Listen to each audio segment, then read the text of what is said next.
On this Thursday, Bank of America CEO Ken Lewis under fire today on Capitol Hill for criticism that he knew Merrill Lynch was in trouble before the companies linked. In fact, he just finished up his testimony just a short while ago. The chairman of that committee is Adolphus Towns, Democrat from the state of New York. He's with our own Peter Cook on Capitol Hill right now. Peter. Carol, thanks very much. Joined here for our first time Bloomberg interview with the chairman of the House Oversight Committee, Adolphus Towns of New York. Mr. Chairman, thank you very much for the time. Appreciate it. Delighted to be here. You had Mr. Lewis there on the hot seat, if you will, for several hours. What did you learn today from his testimony?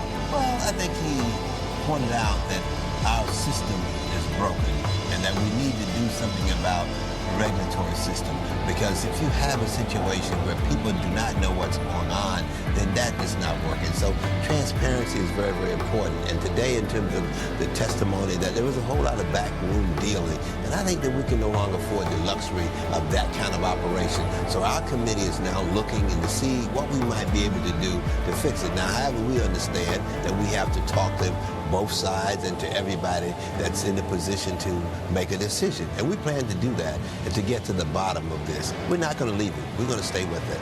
And you're going to pursue this further by inviting Fed Chairman Bernanke, the former Treasury Secretary Hank Paulson, to the committee for hearing. You don't have a date yet set. No, we don't have a date, but we do plan to invite them, because if it's broken and we're trying to fix it, we need to talk to people we think has some information that will help us in the process, because we cannot continue to just go along like this. I mean, people need to know in terms of what's happening in terms of the regulatory agents, what's happening in terms of their government. Let me ask you about the circumstances surrounding Bank of America's purchase of Merrill Lynch and the circumstances back in December when they had second thoughts about it. Mr. Lewis said today that he felt pressured by government officials to complete the transaction, they said, for Bank of America's interest, also for the country's interest at that time. But he doesn't think they crossed the line. Do you have your own view on that? Do you think Fed Chairman Bernanke, Mr. Paulson, did anything inappropriate based on what you know from the emails that your committee has uncovered and from Mr. Lewis's testimony?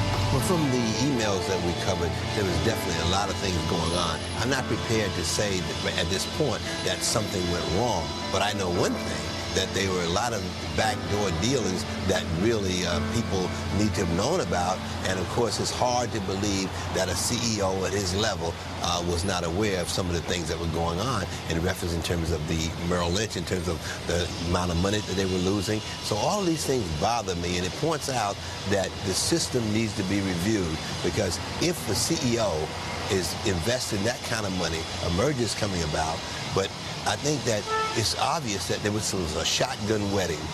There's no question about it. I think the question that we have is who had the shotgun. To some extent.